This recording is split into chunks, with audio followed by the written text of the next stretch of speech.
Okay, welcome to some print and play uh, things that I made. First of all is an overview. So this is Heroes of the Shire. I made a nice little booklet from the print and play files, which I'm going to dive into later. It's really nice, and along with the Heroes of the Shire rulebook comes a tutorial sheet that I also made. I had these the sheets professionally printed by OnlyPrint. This is a Dutch online printing service that is not really precise, but you can correct for it. I can correct for it with a line cutter. Along with Heroes of the Shire comes also a save sheet. My crappy camera doesn't want to. Let me check if this works better. Doesn't want to focus. So defeated scenarios, player name, hero class and level, leveling up buffs. So you get already a picture of the kind of game it is. It's a RPG-ish board game with equipped items, permanent buffs, and discarded exploration cards, backpack items, so you can carry stuff around. This is for the scenario version of the game. Next up is Bone to Pick. Bone to Pick was something that I got for free by the creators of Ausonia, and the trick to printing Bone to Pick is to use PDF Basic. That is a Windows program that can manipulate PDFs, because all the odd pages need to be rotated 180 degrees, because it is a kind of landscape thing, and if you print it on a normal printer or have it printed professionally, all the odd pages will be upside down. So I did a test run in black and white, which highlighted the issue, and I corrected for it afterwards. Bone to Pick is just like Heroes of the Shire, two games in one, PvP and PvE, and also has a solo mode, so it's really nice. Provided that, well, before I got the awesome the Asafarian Guard, I was eager to go into this. I did print out all the components. These are really nice cards. They have a very nice feel, good iconography. And these are the player boards. There are 6 player boards, and I made a mistake of printing the front and the back of 2 player boards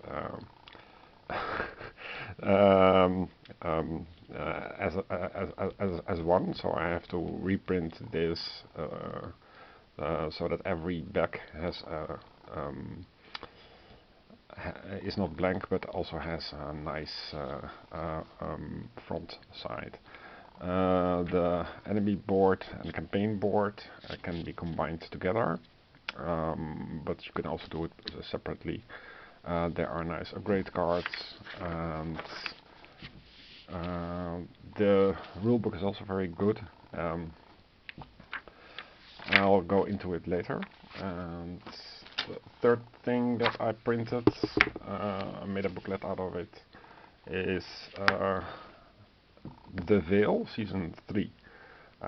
The Veil is this is part of a much larger game, a card-based game with hero realms or star realms kind of synergies in deck builder. So think if you have hardback, then you know the families give extra synergy bonuses.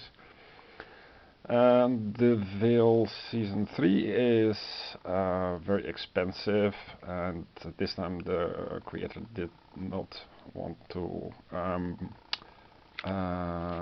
release the print play things. And the Veil Season 3 is fantasy based, and the previous two were Christian Judaic based, with legionnaires and gladiators and stuff like that. And I also reordered the pages a little bit so that these are the two reward cards. They were in the back, and that was not very efficient. And there was some kind of advertisement page on the last. And this is what you actually want.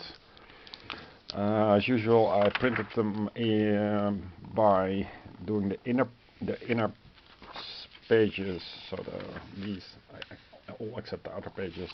The Japanese stitching, so top, bottom, top, bottom, top, bottom, and then alternating. Glue it together, and then fold over the back,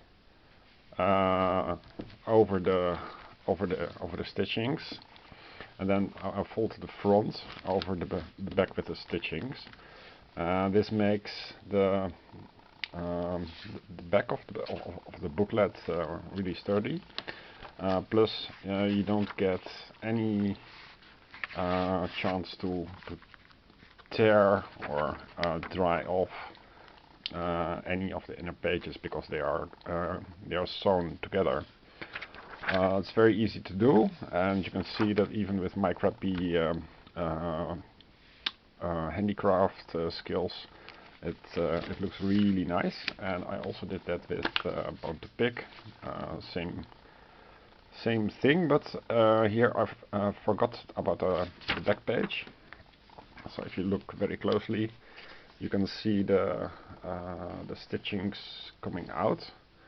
And you don't have that issue of the stitchings coming out when you fold over the back first and then front over it, because here is the same technique, but you don't see any indentations.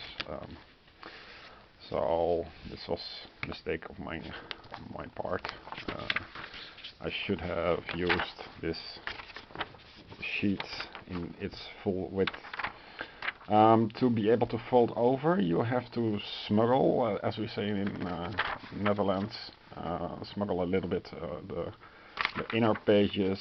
You cut off from the outside, because if you cut off and smuggle from the inside, then you run into the issue.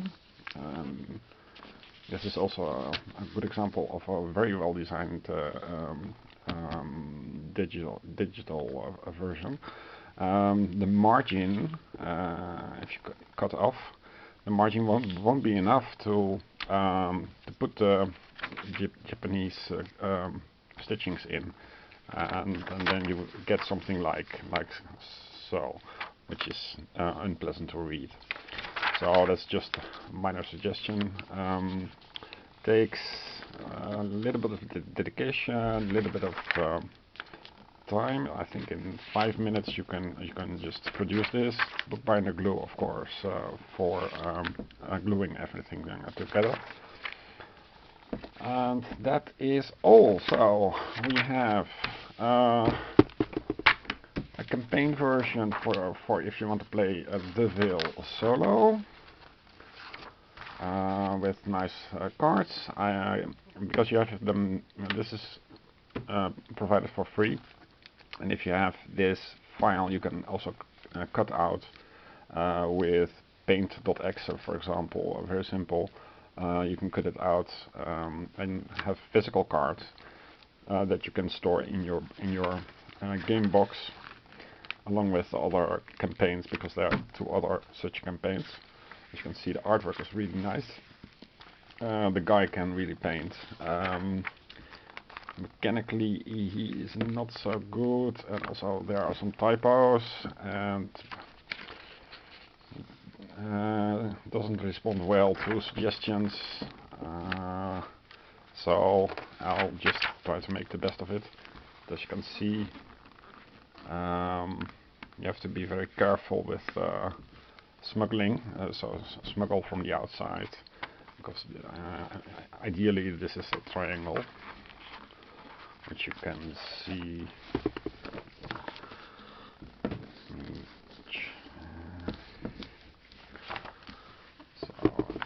Looks more like a triangle, like so.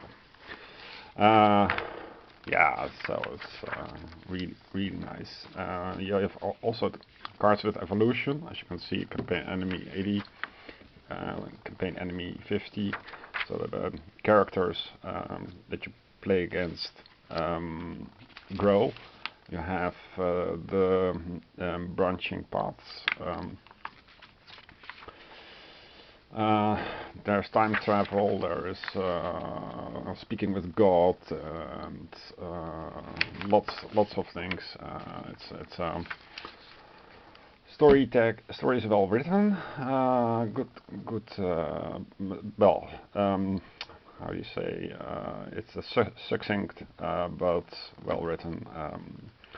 Gives a good atmosphere. And well. This is the boss, 300 hit points. This is old artwork that is reused in Season 3. And yeah, so I'm looking forward to playing this game in 2015 when I have finished the Isofarian Guard. Okay, bye.